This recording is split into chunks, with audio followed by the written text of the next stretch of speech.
Hey everybody, welcome to episode 66. This is the weekend, so I'm going to record a couple of episodes, and then I am going to record that episode on the prequel, or however you pronounce it, Ghost album, because I did get it. It did come today. Like I said, I ordered it yesterday, it came today on Amazon. I haven't opened it yet. I'm not going to open it. This is going to be saved for Monday when I do taping on Monday, which will probably air on Wednesday. I can even hear that single rolling around inside here. Here's my ghost single, my other ghost single as well. But anyways, I'm going to save all that stuff for Monday's taping because I want to wear the t-shirt, the video. The t-shirt's supposed to come Monday. So as goofy as that sounds, that's what I'm waiting for. So in the meantime, I figured this would probably be a good time to jump into vinyl and specifically putting together a system. So I am not an expert audiophile by any stretch of the means. I only really know what I kind of researched for about a month online, watching other people's videos, and just reading about stuff and finding out what I wanted to get. This kind of came about for me recently. I would say, when did I start? I think it was last year. I'm pretty sure. Last year I bought that Journey. I was just on a whim. I went to, we were at Walmart and looking for toys or whatever, and I walked over to the vinyl section. They had Journey Escape, the reissue. It was like $18.99. It was like just about $20. It wasn't super expensive, and I was just like, I want this. I want this on vinyl, so I just bought it, and I brought it home. And then that's about the time my son was talking about this Electric Kitsch, which was this place in Bay City that opened up. I guess he was downtown Bay City for a while. He opened up. It's kind of out on the outskirts of town, a little bit closer to me this way. I'm not too far. I'm only about a mile down the road from downtown, but it's out kind of near me, but back on one of the other streets. And it's weird. It's like, I thought it was like a vacuum cleaner repair store or something. It was just kind of weird, but now they got this nice cool mural paint on the sides as Electric Kitsch, and they had records in there, and we went in there, and I was like, oh wow, this is really cool. It's also close to home, and they had the Synchronicity album there for like $10, and so I was just like, you know what, I think I'm going to get into vinyl. So I ended up buying the Synchronicity album, and then I brought them home, and I was like, well, you know what, I'm going to have to get a record player.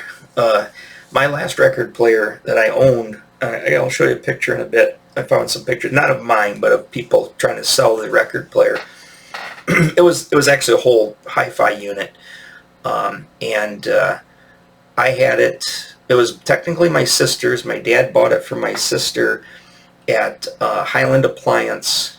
I don't know if anybody remembers Highland Appliance days. It was this appliance store in like the Detroit area, and he bought it there for Christmas or birthday. I think it was a birthday present for my sister, and this was like 1982. I know it was 82. Just after the Journey album just came out, the Escape album just came out. But he got that for her in 82. She also joined the Columbia House thing back then, I remember, and she had the first Asia album. She had Jay Giles' band Freeze Frame. She had Foreigner 4, Journey Escape. I have a lot of vivid memories of listening to Journey at the Great Oaks Apartments swimming pool, because that's where we lived in 82, and my parents got split up. My mom went over to the apartments where she was actually working as a cleaning lady at the time, and we got an apartment there, and I remember going that summer of 82 with my sister back and forth to the swimming pool during the summer, and bringing this little jam box that I think it was my mom. I don't think it was my sister. My mom's jam box, little thing that played tapes, and bringing those tapes with us. So I have vivid memories of The Heat of the Moment, Only Time Will Tell, Waiting for a Girl Like You, obviously Stoned in Love, Don't Stop Believin'. All those songs.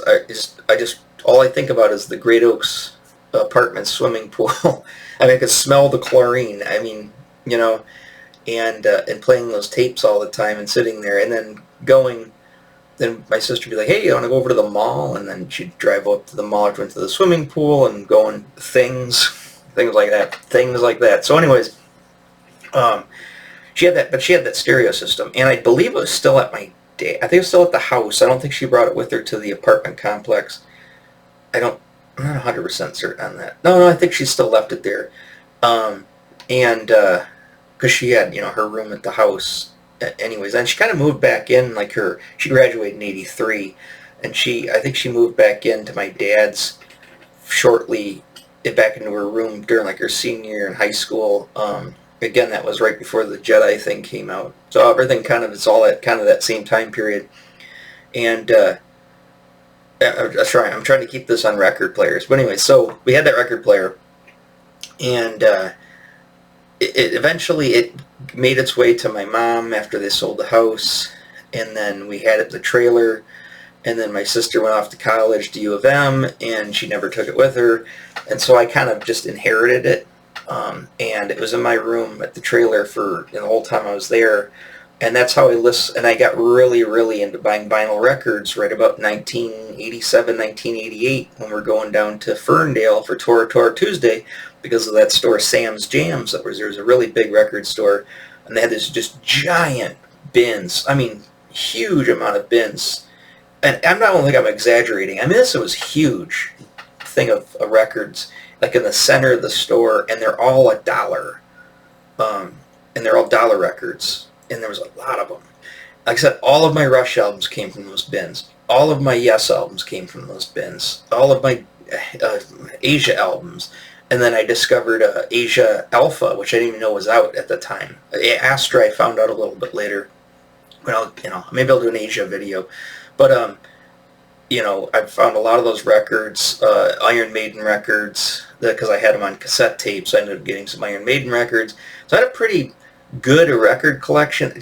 I would say, just a little bit bigger than the record collection I currently own. I probably had 150 records.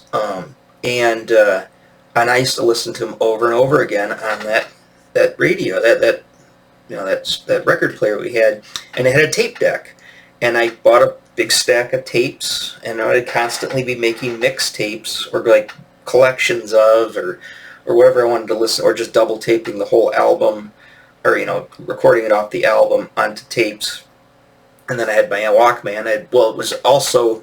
No, sorry, that was my sister had the Sony Walkman. If you remember the Sony Walkman, like the first one, she had that.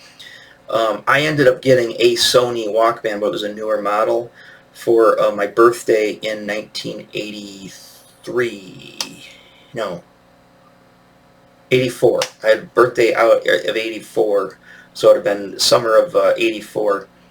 I got my own, which was a Sony. It wasn't the same model. It had different color foam pads, I remember. Mine were blue. I think my sister's were yellow. And hers had rewind, and mine didn't. Mine only had a fast forward on it. You could record with hers. You could record your voice, had a little microphone on the side, if you remember that Sony. Mine did not do that. Mine was strictly just a tape player. And so I still had that tape player, and that's what I would bring to school with me, and I would record my albums onto tape, bring them with me, go to school. And I was pretty into tapes, pretty heavily from, say, like 1982, 83, most likely, or most specifically 83, because that's when I started getting like Pyromania, Metal Health, A Peace of Mind, and I had those tapes with me, and I didn't remember, I think I got a little, my sister had these like wooden ones she bought from Pier 1, I remember when she was in college, and I ended up getting those at some point, or getting something of that variation, and I had all my tapes in this little wood tray thing, and I had probably 20 tapes total, and I had them in there, and I would, bring those to me in junior high and listen to them too. A lot of walking to school, because I missed the bus, and that's a long story, but anyways, and I remember listening to a lot of those albums walking to school. I'd get on my bike, and I'd take the headphones, and I'd go out and go to the park, and listen to the stuff, yada yada. But so I had that record player for the longest time. My mom sold the trailer when she remarried in 1983. I had also moved out of the trailer, like the first time moving away from home in '83. So I was 20, and this is before I went into the Army. And I moved out, and I thought I brought it with me because I know I got a CD player. I got the CD stereo hi-fi system with 2 speakers, which didn't have a turntable. I had 2 tape decks and a CD player and a radio. And I ended up bringing that, I know for certain, with me to my apartment when I moved out with some buddies for the first time. But I didn't bring that big stereo. I always assumed my mom kept it because I thought I saw it in her basement a few times, and then when me and my son went looking there, it wasn't there. So I think it went in that garage when my mom's mom, passed away, and they emptied out her house. My mom had a big sale, and I believe that probably went because and she had to have kept my record collection. I think that's when she got rid of my records, got rid of all the comic books. A lot of things went in that big sale, and that would have been like when did she pass away? 2007. I think it's when we got rid of a lot of that stuff. But I think because my mom, when she got remarried, she moved in with her new husband, and they lived out of town, and then they moved back into Rochester, and then they've again moved again to the house that they're currently in. So, still in Rochester, but somewhere along the lines, there was either a sales or something. My record collection went kapooey. Comic books, whatever. And I believe that radio, which I thought didn't, but I'm pretty sure now that I think about it, now that I know that it's not my mom's basement, that record player is gone. So, make a long story with 12 minutes. I needed a record player because I was going to start buying vinyl again, and this is last year. So, I take it back. When I lived in Washington, D.C. briefly, this would have been 2006, 2007. I did try to get back into vinyl again. I never bought a record player, but I bought about 10 albums. I went to this record store in Clarendon. I don't know if you know where Clarendon is. I lived on the Virginia side. And in Clarendon, there was this record store I went to, and I was looking for a lot of like weird, obscure prog rock stuff from the 70s, like Van de Graaff Generator, Camel, Gentle Giant. And I started learning of these. I kind of knew who they were, but I didn't really know. And this, of course, because of the internet, and specifically, downloading MP3s and stuff. I thought I was going to get back into vinyl, so I bought about 10 records. I spent about $150. It was a really cool experience. The guy was like, "Wow, you like some real obscure stuff." I said, "Yeah, I don't really know this stuff, so I'm going to kind of get into it." And then that lasted about 2 weeks, and I never got any equipment, and I ended up just reselling the records back off. So I almost got back into records in 2006, 2007, but it wasn't until last year, like I said, with buying the Journey album and getting Synchronicity, and I said, okay, so now I'm going to go into this. So I needed a record player, and the first thing I did is I looked at those Crowley record players that you'd see at Walmart, and I thought to myself, I guess for now I could get one of these, but I don't know. And then I saw the Audio-Technica. They had a Walmart exclusive Audio-Technica record player, and I was like, I really like Audio-Technica. I've heard a lot about them, and I used to assume that was kind of like the best, overall system. I mean, this is just what's in my head. I'm not going off of anything. And so I thought, and I really like the looks of it. And I was like, it's cool. It's got a metal platter, and it's got like the pad. The other ones had the plastic platters that were too small, and it had the Audio-Technica cartridge came with it. And then it's like, well, I'm gonna need. It says Bluetooth on it, but I'm like, I don't really like to do Bluetooth. I want to go old school. So I was like, I'm gonna need a receiver to do this because I don't think you can't plug in headphones to this thing. So I was online on Amazon, and I found this record player for like $25, $30, and it was probably made by Crowley, but it was, it's over at my son has it at his mom's house right now. It's just sitting there in a box. I tried to pawn it off on my ex-father-in-law that I still keep in contact with. But he didn't want it either. It's a piece of junk. It for one thing, it doesn't even have a dedicated power source. It had a rechargeable battery that you charged with a USB cable, which is weird. But the USB didn't link the system to your computer. It had a right and left RCA, output on it. It had a stereo, or it says a headphone output on it. Well, the headphone output on it, I plugged in headphones and I got nothing really. I mean, it was very faint. No bass, no nothing. Like, okay, so this thing obviously doesn't have a preamp in it. And the instructions that came with it were literally like a piece of paper that just said, go online. Went online and looked. I'm like, okay. And then it said Bluetooth. And I was like, okay, so I would assume you Bluetooth out to, say, like Bluetooth speakers. Well, I was going to try what's-her-face over there and plug into her just because that's a pretty decent, and that Dot has a pretty decent speaker in it. It's got some bass to it, too. It didn't work. It Bluetooth in. Why in God's name would you Bluetooth into this thing? I guess if you had it hooked up through a system, through into a receiver, I guess if you wanted to Bluetooth like your phone and play it on there, but chances are you're going to buy a Bluetooth receiver, and a Bluetooth receiver, you can do that, or you can just plug the RCA, into a quarter-inch, not a quarter-inch line, an eighth-inch line jack stereo, just plug it right into your phone. It's weird. But needless to say, I needed a receiver to play that anyways, and it was a piece of garbage, and I'm like, it had plastic, it was just junk. So I said, try to pawn it off, and it's still sitting in a box somewhere, I can't get rid of it. So I said, I have to get serious. If I'm going to be serious about this, I need to really buy some real equipment. So then I started the whole crazy, these big audiophile, archaeological unearthing, the big research project of what to buy, as I do with everything. And I heard like a gazillion different opinions by a gazillion different people. I'm being facetious, but I mean, you know what I mean. I mean, everybody likes what they like, just including, like, I'm going to say to you, I like what I like. So take what I say with a grain of salt. I don't, like I said, I am not a pro audiophile. I don't even like the word, tell you the truth. It's just like I said, I'm 50 years old, and I've listened to a lot of loud stuff in my day. I don't think my hearing is that great, especially when I put the headphones on and put them on my son. My son's like, turn it down. I'm like, it's not loud. He's like, yeah, this is really loud. So obviously I've had some hearing loss at my age, and so I picked the perfect time to get into, sound, being an audiophile. When I'm not 20 years old anymore with better hearing. My hearing's probably starting to go. Pretty soon, I probably need hearing aids, most likely. But the thing is,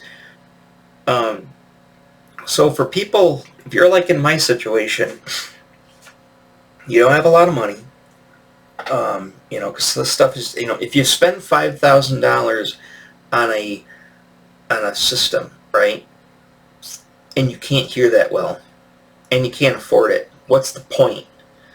Why don't you just buy what you can afford?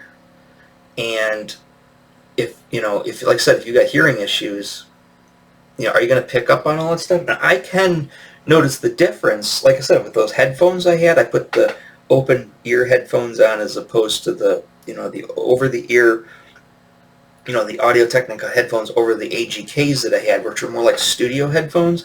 And I could notice a noticeable difference, and I understand what they're talking about when they're saying open ear and you get this open sound. I could hear that.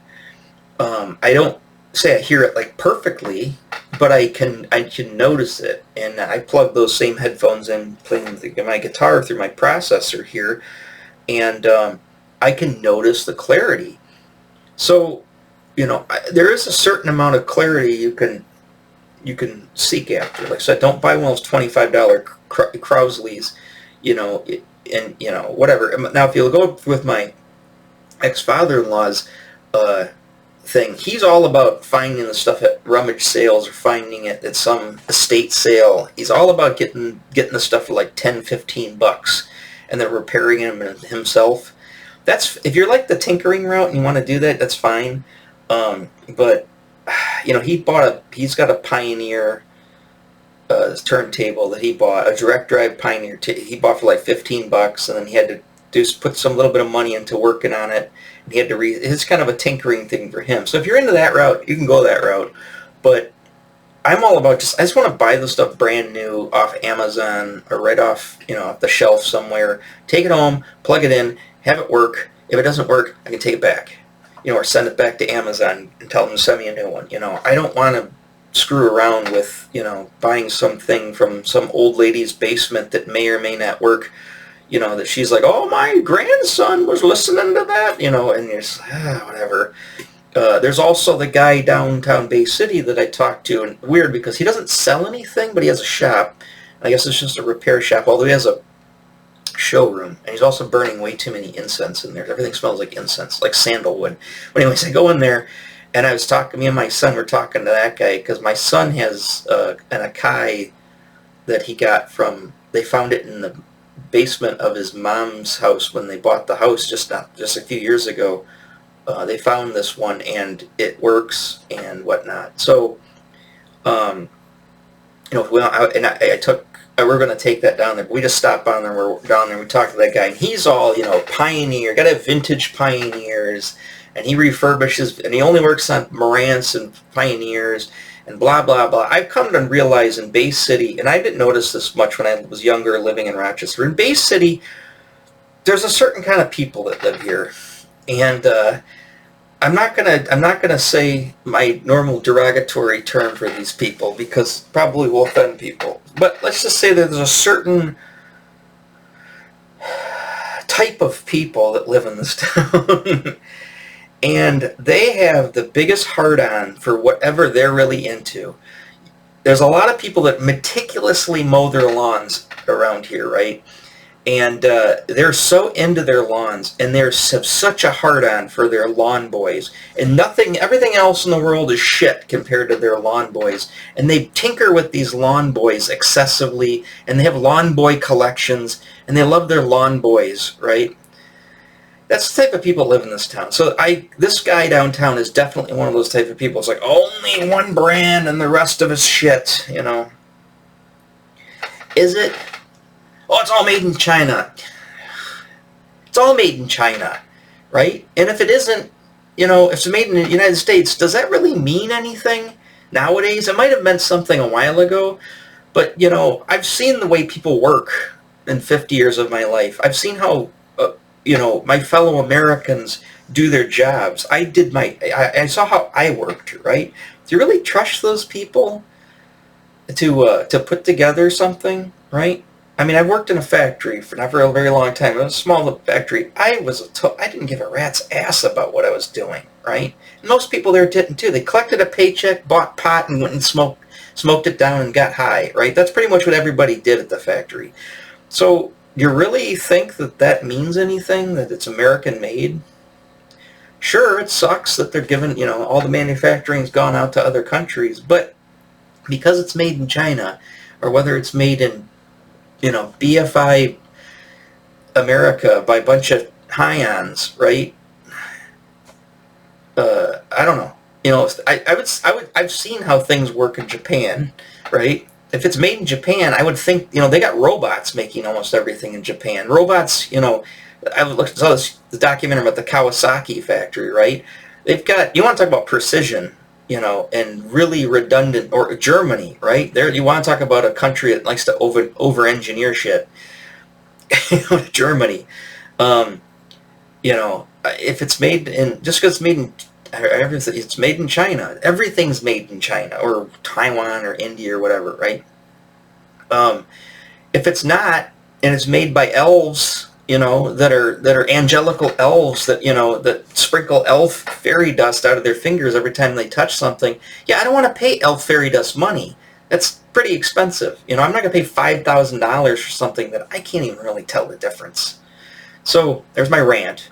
So back to what I got. So anyways, I went online and I kind of narrowed it down to a few items, and I put them in my Amazon wish list, and I'm looking for that deal. Wait, because I'm like, I know it's going to go on sale. I know it's going to go on sale sometime soon, and sure as shit, they had that, whatever that was, that cyber sale, or that prime cyber, whatever that sale was. I kind of talked about this in an older video when I actually got the stuff.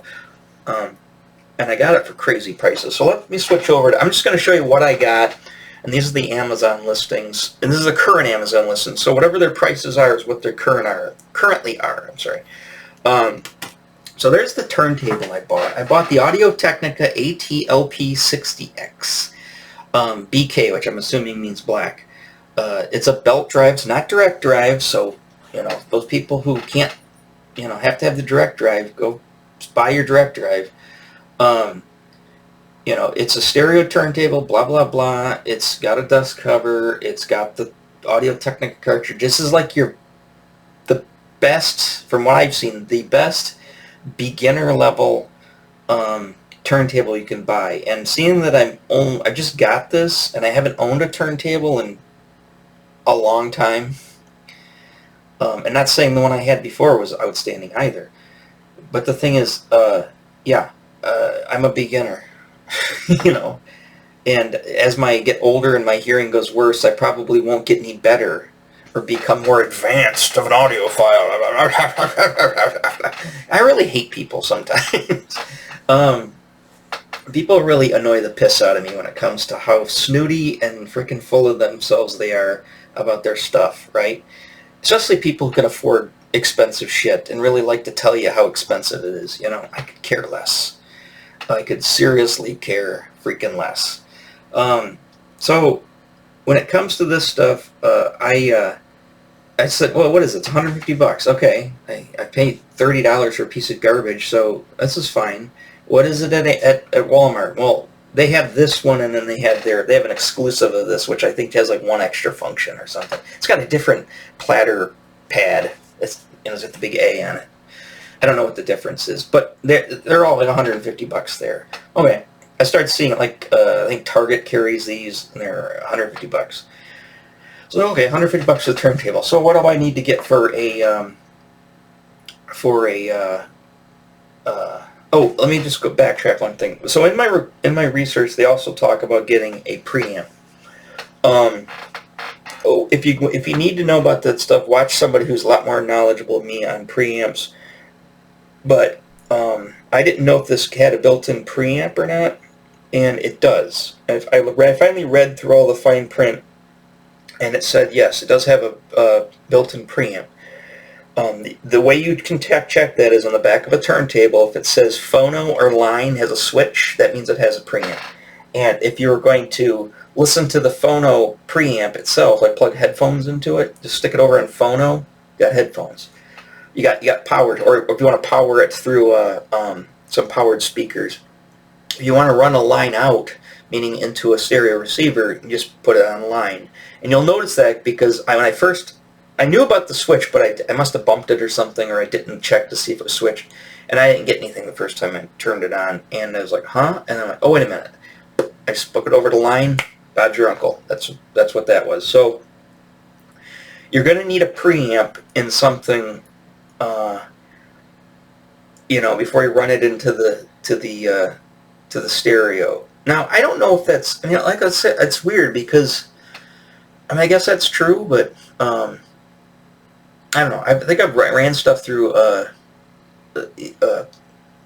receiver before that wasn't preamped and it still worked, like CD players and stuff. But maybe they have built. I don't know. I'm not an expert. But yeah. So, anyways, I got this one. Eventually I got it. Let me kind of go through the different. These are just tabs of all the different components that I got. So I needed a receiver, and I researched, which I like Yamaha products. I've always just been a fan of Yamaha stuff. My classical guitar is Yamaha. I just like Yamaha stuff. I think they make good stuff. My keyboard out there that my son uses is a Yamaha workstation. So I like Yamaha, and I also like Sony, and I looked at the Sony. So this is the Yamaha, this is the S202, and there's the 202, and then there's the Sony 190. I can't remember what the other letters are, but it's the 190, which is the same price. The video I watched from the guy, and he made some good points. He said that if you're going to primarily listen to this stuff through headphones, which I am because I live in an apartment, he says go with the Yamaha because it has better headphone response. Makes sense. It says the Sony's headphone jack isn't as responsive as the Yamaha's. Okay. He said if you really like a mid-range, if you really like a mid-range of everything, not super aggressive, but you like more mellow, easier listening stuff that's, feels good like that, go with the Yamaha. The Sony is more aggressive, so if you want a more aggressive, loud, if you're gonna play it loud, and you really want a lot of play some really aggressive music in it. It says especially if you're gonna listen to like hip hop with a lot of drum and bass, go with the Sony. He says if you're more of an easier listening person, and at 50 years old, even though I listen to some stuff that's kind of hard, not super hard, but like Iron Maiden isn't really even that hard, to tell you the truth. But I like everything to be clear, and I like a nice mid-range. So again, it's the way I play my bass too. I mid-range it. So I say go with the Yamaha. So I like Yamaha. The headphone jack is probably the biggest selling point. It's mid-range. I don't really listen to things very aggressively. Bob's your uncle. Get the Yamaha. So put it in the car. Put it in the wish list. And then I knew eventually I was going to. I got speakers too. I'll show you the speakers I got. Some bookshelf speakers. I wanted them just because I needed speakers at some point. I can't listen to everything through headphones. But I don't need big ones because I live in an apartment, so I don't need giant ones. I got a subwoofer for my Logitech computer stuff here, and it's way too loud. I got the subwoofer turned down real low. My son just watching, we're watching anime or whatever, and I'm just like, God, you gotta turn that down. It's really loud. It's, the person upstairs is gonna, lose their shit. So, so I ended up going with this. Like I said, I got everything in there, and then right about that time, like I said, if you watch my older videos when I first started this channel, this was about the time I got that stuff. And they had a sale, whatever that cyber sale, or I was like Prime Day sale. It was called Prime Day sale, and I checked my wish list as I always do whenever I see big sales. And like this thing was $199 back when I was looking at it. As you can see now, it's $179, so it's cheaper than it was even when I bought it. And I mean, sorry, the list price, the regular price, the non-sale price. I still think it's a sale, but then the cyber sale, they had it for 48% off. So I got this receiver. I believe it was like $100 and like it was $100, $120 like out the door. With I got free shipping because on Prime, but with tax it was like $120. So whatever that equates to, down from $200. I'm like, whoa, boom! I threw it in my cart, ordered it right away. I said, good, I got the receiver coming. So then I was like, okay, well, now I'm gonna have to get the. This is right at the time I didn't know if I still needed a preamp or not. But then when I did my reading, like I said, always read the fine print. Go down and read the complete descriptions on the stuff, because you'll want to know. Right here, switchable phono preamp, right? Duh, it's in giant. I didn't see this, but it's in giant picture here. It says it right here in big words. It's just like, I don't know why I did not see that, but I didn't see it. So, and again, there are better ones. There's different models, obviously, with everything. This is the beginner model. You can get the crazy, super expensive models. Some of those are other companies. But, I mean, you can buy Audio-Technica that makes some high-end stuff, too. So, I looked on this, like, on the sale. This was normally $149. This was $100. It was $99.99 on sale. So $50 off. I mean, pretty much, a third off. And I said, well, that's a great sale. Boom. Ordered that thing. They had that thing on the way. So, again, I didn't really know what it's going to do for headphones, too. And I had the AKGs, which are good headphones for studio headphones. But I ended up, getting some different ones, and I'll show you those too as well. So the other thing is I needed something to put them on, and because I took my old nightstand from over there and I modified it to kind of make it, but it wasn't going to work. There's nowhere to put records, and so I kept looking online, and I was looking at sizes, and I really like the looks of this. It's also black. It matches the rest of all my other furniture. So I saw this. It had record storage. It says it stores up to 150 records. I beg to differ. Now, granted, I've got a lot of double discs and some gatefolds and yada yada yada, and they take up bigger space. Plus, I've got sleeves on everything. However, even if you were to bare bone strip those records down, I've got about 60 records now, and I don't know if you're going to be fitting 150 records. Maybe. Like I said, they have no sleeves. They're all single discs, possibly. So, obviously, if I keep getting more records, I'm going to run out of some room here. But I did want record storage underneath there, and I liked it. I liked the 4 different things. I liked these little stands that came on. I liked the height. The sizing of it was perfect. So I decided to go with that, and it was, I don't think this was on sale when I bought it. I think I bought it for the $79. Comes in brown, comes in white. I got the black. So I ended up getting that. And then when that came, I also, it was my birthday right around that time. So I took some of my birthday money, and I did buy those. So that's, I know I've mentioned them a lot in these videos, and I kind of put them up on the screen, but it's also a really good deal. I think I got them for roughly the same deal. I think mine were $120 out the door when I got them too. Normally they're $200 headphones, but these are the Audio-Technica. These are the 8700s. They have 500s and they have 900s. The 900s are about $200, and the 500s I think are like just under $100.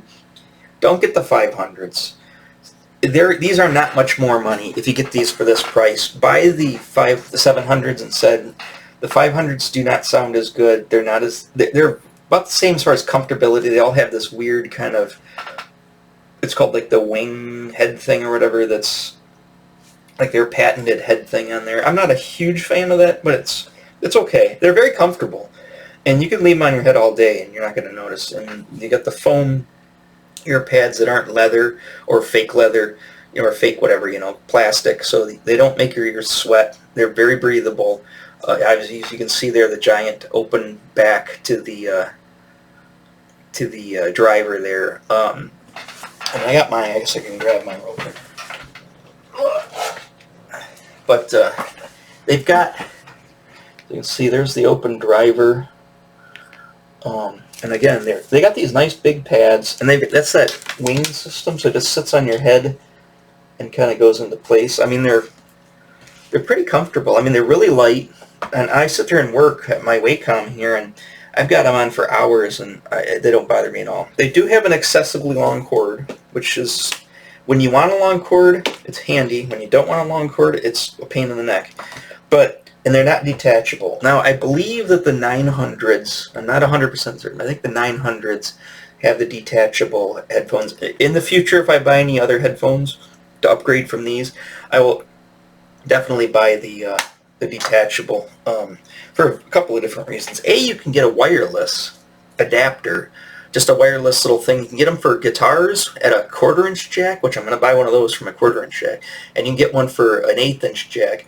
And a little lithium-ion battery, you just plug in USB, charge it, and you can just plug it into that jack that you normally plug the cord into, and then you can plug it into whatever the transmitter and then the receiver. It's at 2.4 megahertz.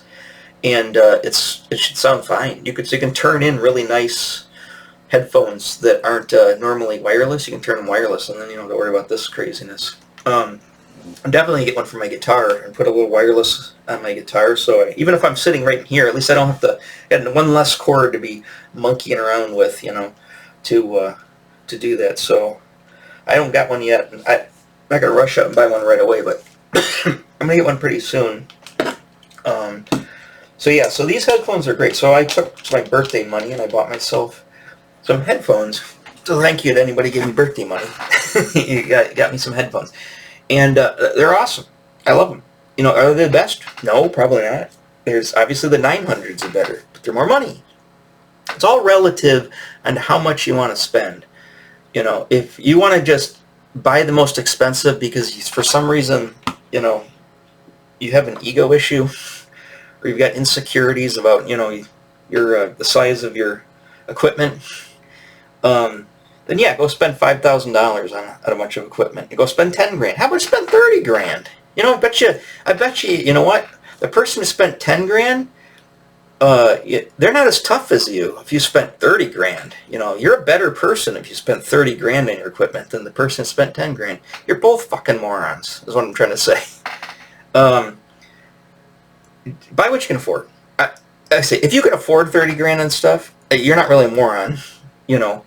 But if you have enough, you can just, like I said, you have more money that you don't know with, you know, smoke it or wipe your ass with it. More power to you. But if you don't, and you don't have a lot of money, and you still want to enjoy this stuff, buy it. Yeah, it's funny. I was talking to my friend last night, one of my buddies. He's the guy that buys me all the gifts and stuff.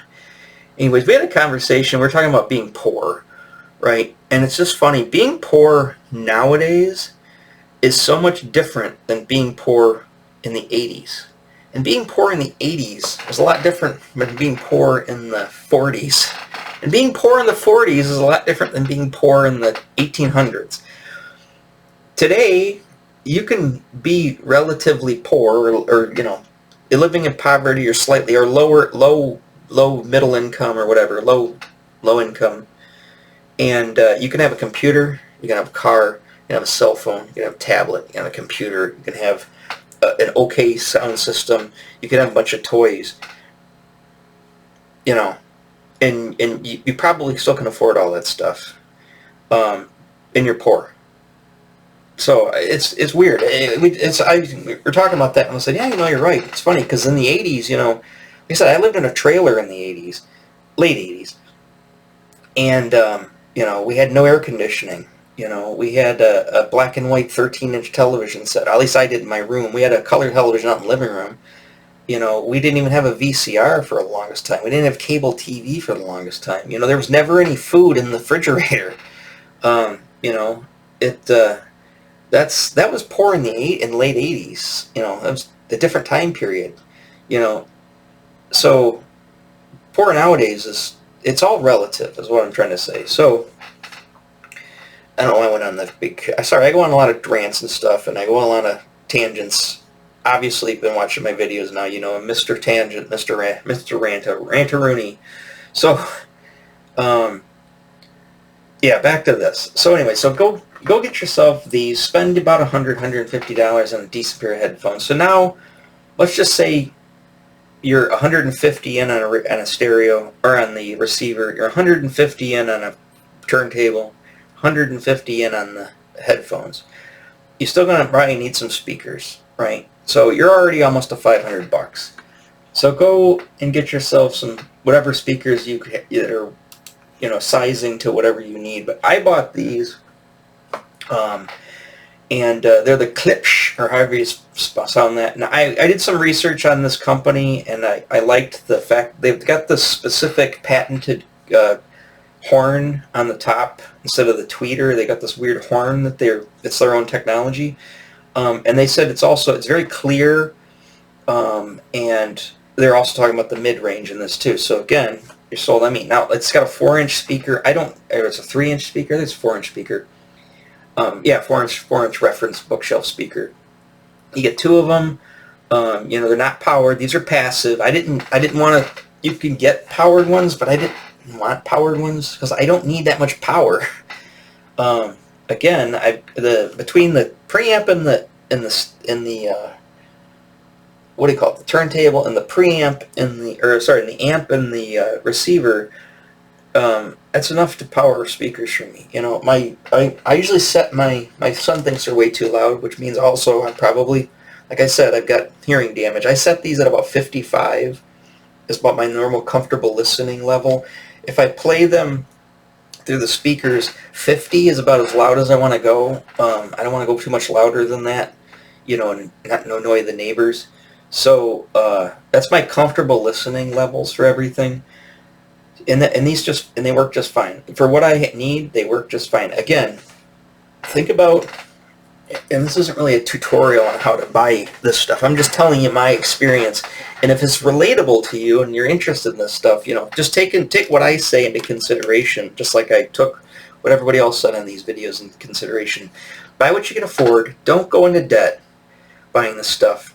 Try to pay cash for it, you know. It's a little pricey up front if you're buying everything together. Well, obviously I had to buy everything together. But you know, if you just piece it together over a few weeks, you know, buy a receiver 1 month and then let it sit in the box for a month until you got enough money to buy or just pull it out and listen to the radio. or put your cell phone through it or something. Just test it out. You build this stuff over a little bit of time. It's not as big hit. I didn't really, I kind of bought it all in close proximity to each other, but I still waited a couple of weeks. So over like the course of a month, I put this together. 1 week I was like, hey, I'm gonna wait till Friday, and buy the rest of the stuff, and get some more money from different jobs that I was doing. So, I got birthdays, you got birthdays coming up or whatever, or Christmas, good time to buy this stuff. You get to a certain age when it's your birthday and, your parents or your relatives or your friends ask you, what do you want for your birthday? Or what do you want for Christmas? And you're like, I don't know. You're like, oh, here's my wish list on Amazon. These are the things I've been looking at myself, that type of thing. So, you got that coming up. Tell somebody, throw some of these speakers in your wish list and send it off to somebody for birthday present, or Christmas present. But yeah, I like these. I still have and I'll show you kind of how I got pictures of stuff, and it's easier to show you than moving the camera around, but I kind of put them into one's in one nightstand on one side of my bed and the other one's on the other side. That's because I just figured that maybe if I'm laying in bed or I'm sitting in bed, I'd want to hear it. Plus I thought it would fill the room better. I don't really feel like messing with it right now, but that's not the best configuration. And they're on the the A channel. I can actually put 2 more speakers on the B channel, and I think I might order a couple more of either these or even smaller ones, just physically smaller. And I might run the B speakers up here and put them like one near my computers and stuff, kind of like I'd got my my speakers from my computer, so I can hear them better when I'm over here if I don't want to run my headphones. And then, I can either just turn those off by just turning off the A speakers and then turn the B speakers on over here, or put them all on if I want to fill up the room again. So, as I keep saying, I don't want to fill up the room with that much sound. So, yeah, don't go into debt. Buy what you can afford. Don't listen to the people who think that if you don't spend a certain amount of money, you're a piece of shit, right? Don't listen to those people. Buy what you can afford. Buy at least a reputable company, buy somebody that's, do your research, find a company that, Polk's another good set of speakers, buy the Sony if you want the Sony, as far as the receiver.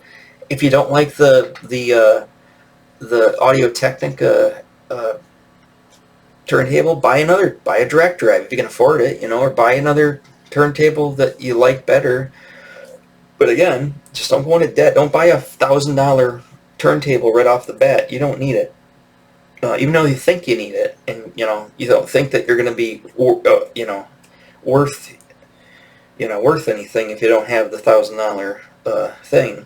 Get over that mentality quick. I mean, like I said, I'm 50 years old, and I've had certain types of mentality like that when I've been younger, and I don't think like that anymore, because it just gets you into trouble. Trust me.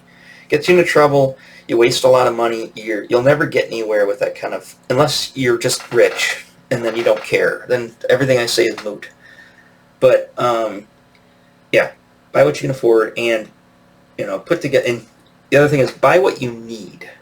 Like I said, if you don't need giant speakers because you live in an apartment, and at least you have the courtesy of living around people and you're not an asshole, you know what I mean? Buy smaller speakers.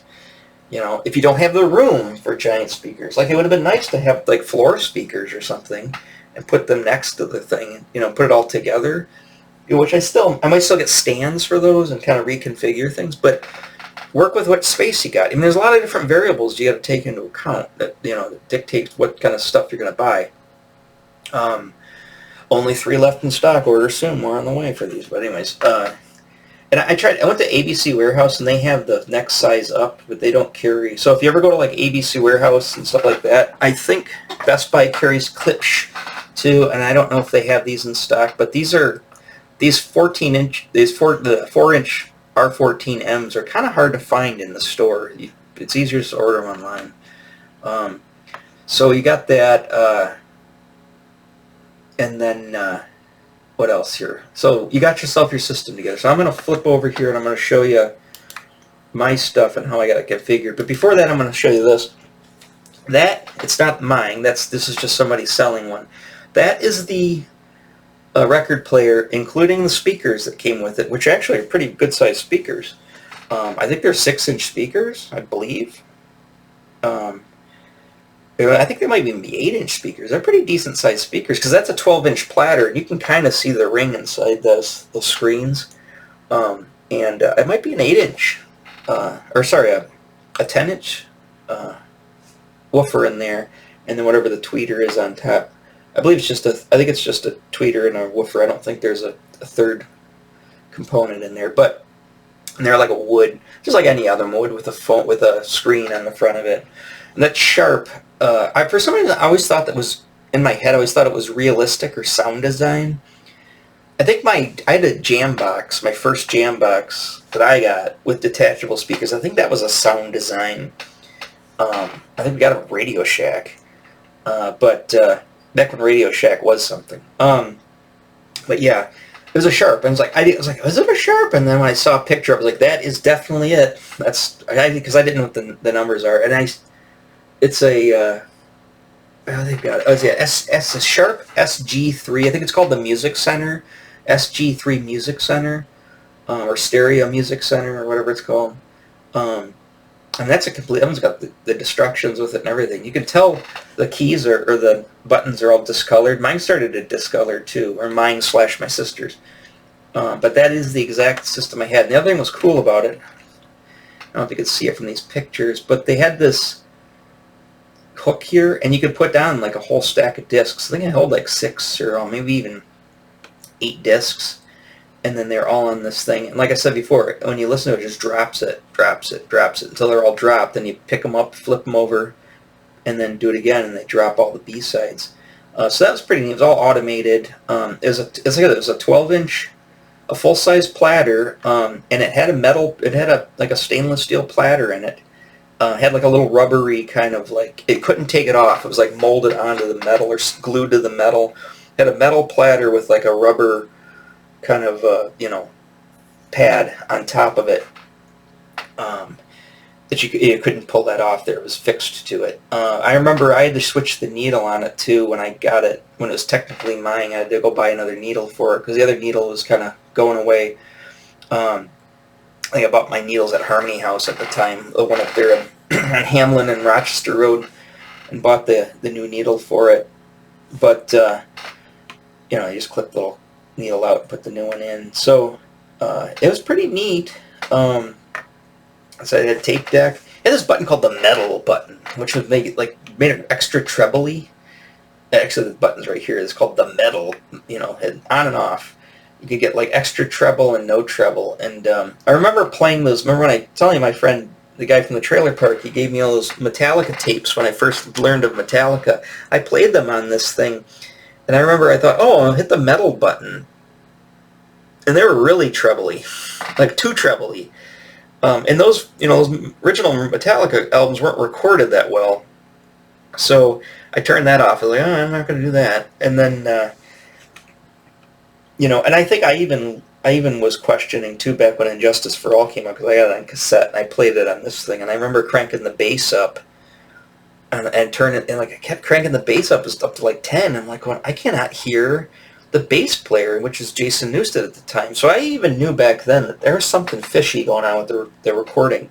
If you watch anything about that, you'll notice that they dicked him over. They dicked over Jason Newsted a lot. But yeah, they pushed his mix way down. You could barely even hear it. Basically, just so you can just hear Lars and James and Kirk, do their thing. So. I knew even back then, the first time I ever listened to that album, that something was up with that album. Because like I said, this is right about the time Injustice for All came out, right about the time I was getting into playing bass. And so I was really trying to pay attention to listening to the bass on all this stuff. So I would crank the bass up on this stereo when I've dropped records down or cassettes, and I would try to listen to the bass pretty heavily. So there's that one. And then I've got... So let's go back to my current setup. By the way, there's it's unopened. So that's how I have it set up in my room here now. As you can see, it's right behind me. It's right over there.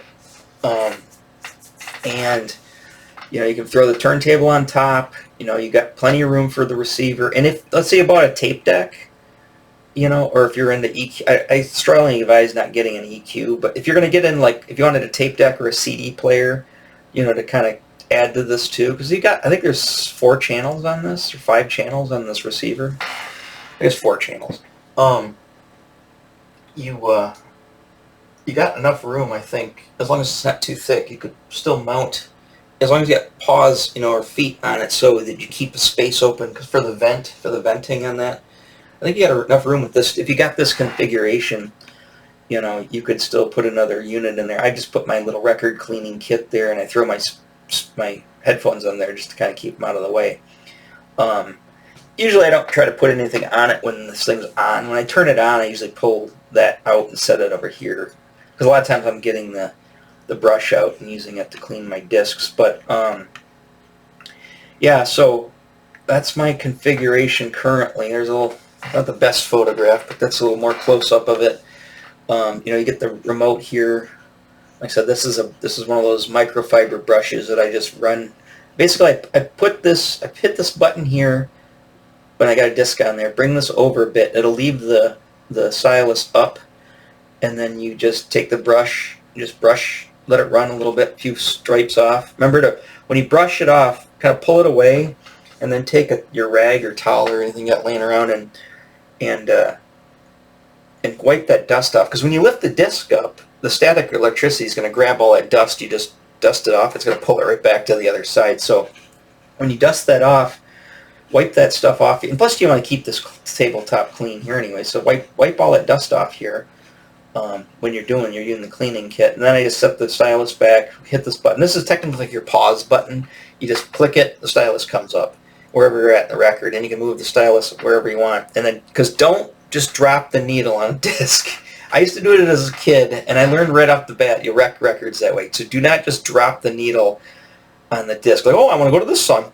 Because that most of the time you get a bad record, like a used record, it's because probably a younger person, wanted to hear, because it's always on the hit. Whatever the hit single is on that album, if it's a one-hit wonder or whatever, it's always the hit single on that album has a big major scratch in it. It's because some little douchebag dropped that needle right on you wanted to hear that song and dropped it right in the middle of the track and just gouged it out. So use that button. Click the button, stylus comes up. Move the needle over, kind of guess where it's supposed to go. Okay, it's right about there, whatever. And then hit the button again, and it'll slowly bring it down, just like it does at the start. That way you're not killing that record. So if I stress anything, do that. Because if I ever buy a used record that you own, I'm probably in your nut, like, you know, and you don't follow these kind of simple practices, you're probably going to have a huge gouge in it. And then I'm like, it doesn't always, a huge scratch also doesn't mean it's always going to skip, but it's not good to do that. You got to stop, and then you got to start again. You can switch from 45 to 33, your RPMs, if you want to play a single. Like if I'm going to play this guy, I've got to switch it over. Now also it has an adapter for 45s. It's funny because like I said, I thought that this was going to be a normal 45, but it's got the same hole as an LP, which I guess is just a thing now. So you don't need the adapter. You still have to switch it over to 45 as far as the, you know, and so you got to hit this button over to 45 and then hit your RPM over here and drop it down to 40. Actually, it says 12-inch disc, 7. This is, I think this one judges the size, and that one's your RPM, I think.